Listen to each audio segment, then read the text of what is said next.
Hi, and welcome to a short video I'm putting together just to give you a little bit of an overview of this month's SPACsplorer.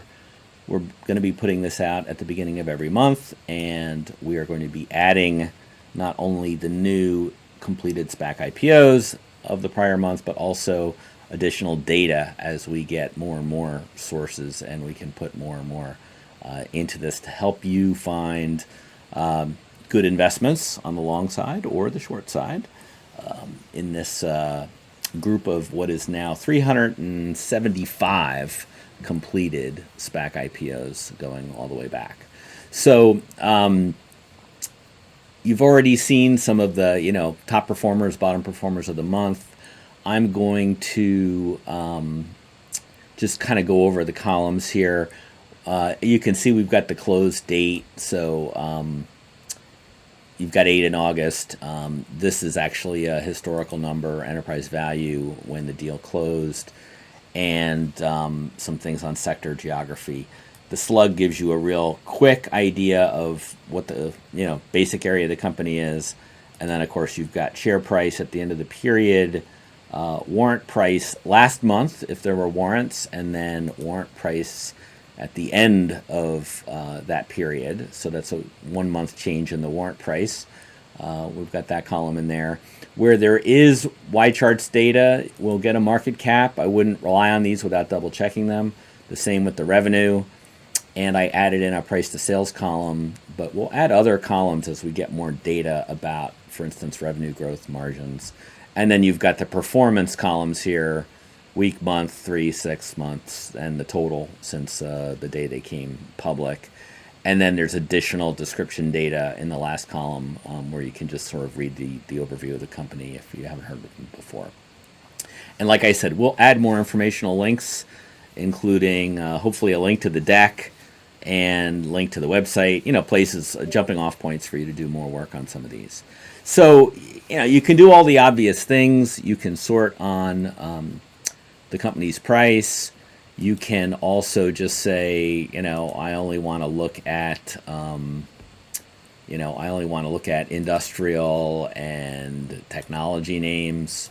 So you can, shorten the or shrink the universe very quickly that way.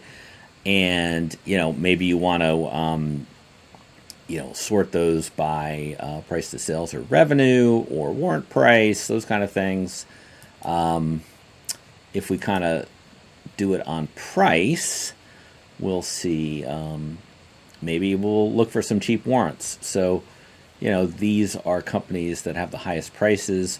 The ones highlighted in green were things that stood out to me based on valuation and the businesses these guys are in.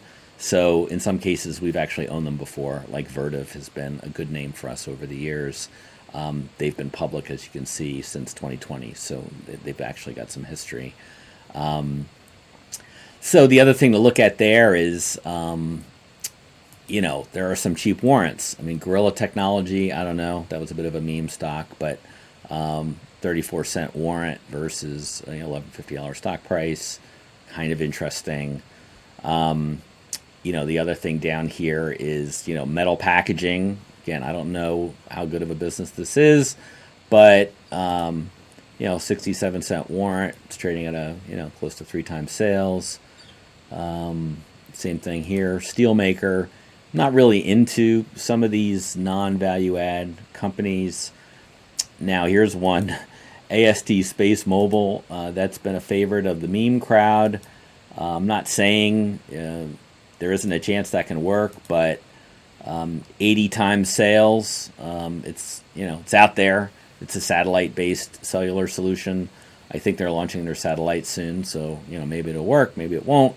But the warrants are also very expensive, so there might be a play to short those or do something else with that one. So these are just some examples of what you can do. You can also obviously sort on total performance and all those kind of things. I'm going to clear out this filter, but that's basically how it works. We can go we can go back to like total performance if we want to say, what has done the best. There's a couple, MP Materials. These companies have performed well. And some of them might be possible shorts, right? You've got, here's one at 14 times sales. It's in the energy space. Here's another one at 10 times sales in the energy space. That sounds like a lot for an energy company to me. But in any case, these might be names that one might look at for potential shorts. And at the same time, you could look down the list and look for some things that have really pulled back, like this home building company. We also like and own some of this Hims and Hers Health, which I actually think is going to get acquired. They've actually performed reasonably well, as you can see, up 43% in, I think that's the 3-month period. But it's been hanging out here at this price point for a little bit. So I'm going to leave it there. That's about 6 minutes of intro. You have your own things to look for, and you can play with it. And please provide any feedback if there are features or things that you'd like us to prioritize first. We'll do our best to get to those as soon as we can.